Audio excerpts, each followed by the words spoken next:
Chapter 5. Camp Meetings.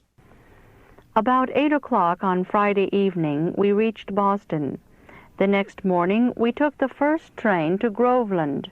When we arrived at the campground, the rain was literally pouring. Elder Haskell had labored constantly up to this time, and excellent meetings were reported. There were 47 tents on the ground, besides 3 large tents, the one for the congregation being 80 by 125 feet in dimensions. The meetings on the Sabbath were of the deepest interest. The church was revived and strengthened, while sinners and backsliders were aroused to a sense of their danger. Sunday morning the weather was still cloudy, but before it was time for the people to assemble, the sun shone forth. Boats and trains poured their living freight upon the ground in thousands. Elder Smith spoke in the morning upon the Eastern question. The subject was of special interest, and the people listened with the most earnest attention. In the afternoon it was difficult to make my way to the desk through the standing crowd. Upon reaching it, a sea of heads was before me. The mammoth tent was full, and thousands stood outside, making a living wall several feet deep. My lungs and throat pained me very much, yet I believed that God would help me upon this important occasion.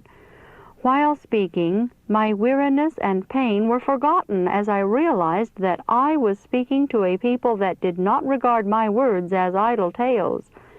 The discourse occupied over an hour, and the very best attention was given throughout.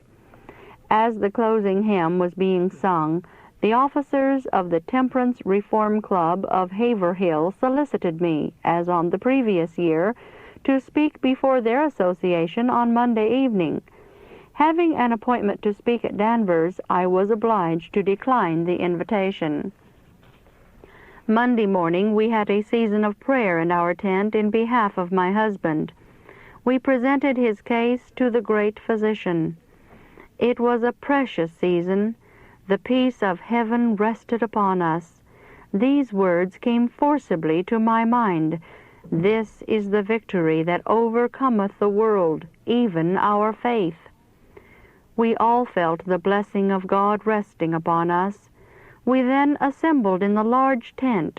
My husband met with us and spoke for a short time, uttering precious words from a heart softened and aglow with a deep sense of the mercy and goodness of God.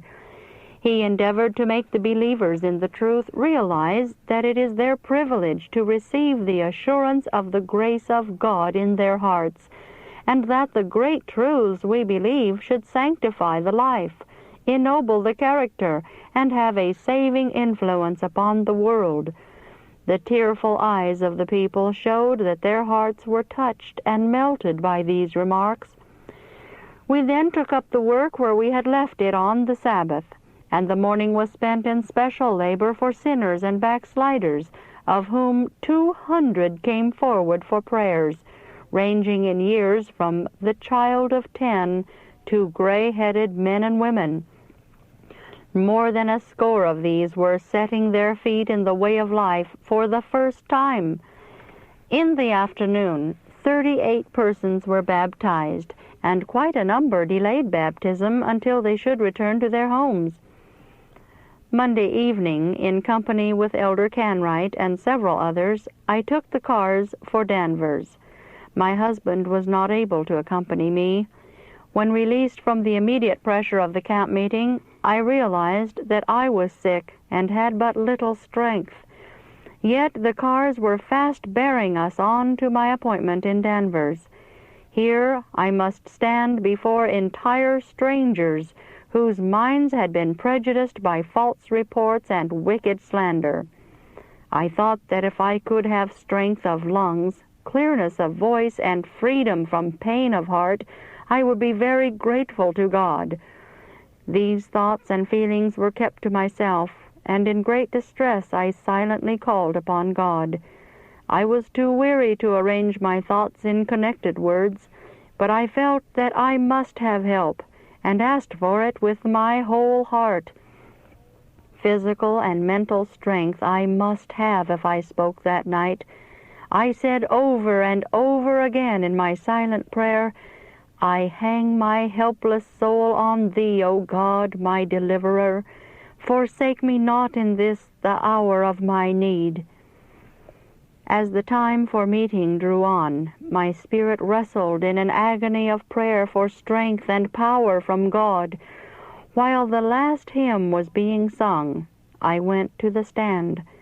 I stood up in great weakness, knowing that if any degree of success attended my labors, it would be through the strength of the Mighty One. The Spirit of the Lord rested upon me as I attempted to speak.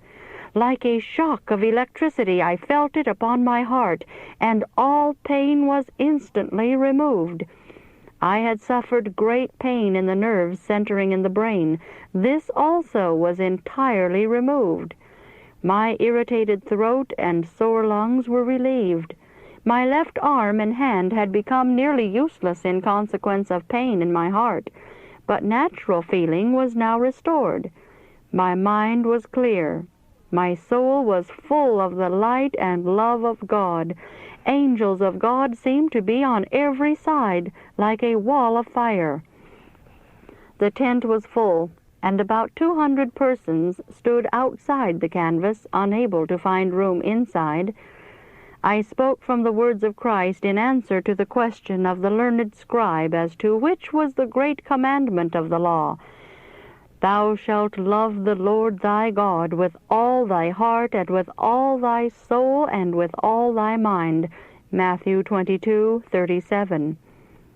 The blessing of God rested upon me, and my pain and feebleness left me.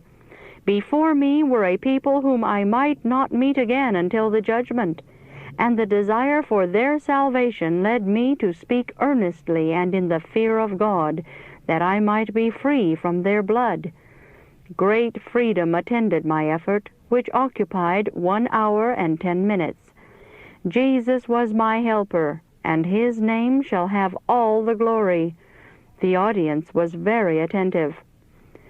We returned to Groveland on Tuesday to find the camp breaking up, tents being struck, our brethren saying farewell and ready to step on board the cars to return to their homes. This was one of the best camp meetings I ever attended. Before leaving the ground, Elders Canwright and Haskell, my husband, Sister Ings, and I sought a retired place in the grove and united in prayer for the blessing of health and the grace of God to rest more abundantly upon my husband. We all deeply felt the need of my husband's help when so many urgent calls for preaching were coming in from every direction.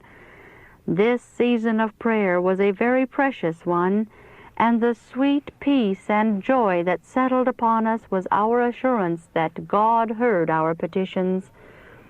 In the afternoon, Elder Haskell took us in his carriage, and we started for South Lancaster to rest at his home for a time.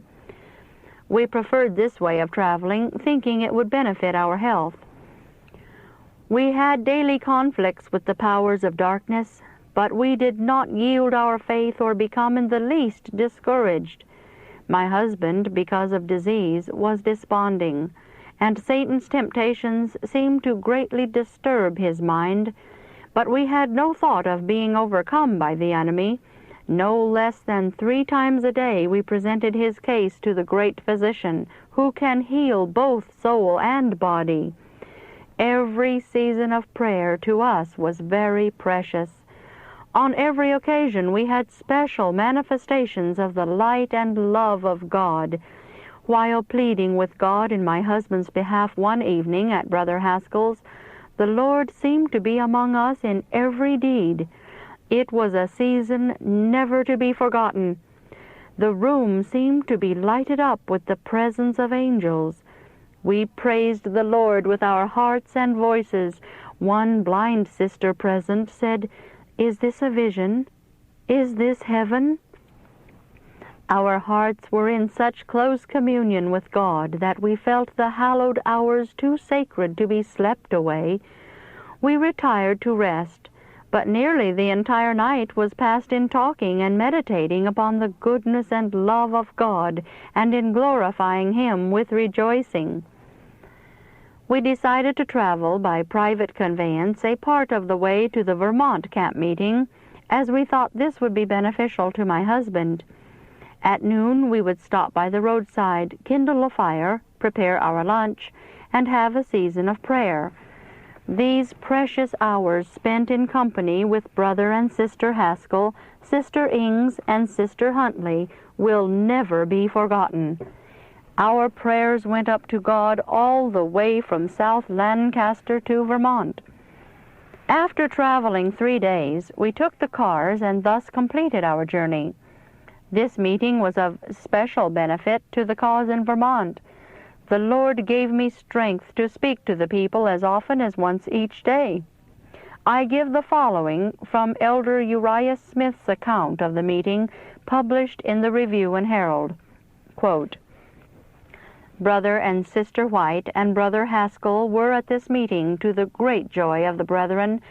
Sabbath, September 8, the day appointed as a fast day with especial reference to Brother White's state of health, was observed on the campground. It was a good day.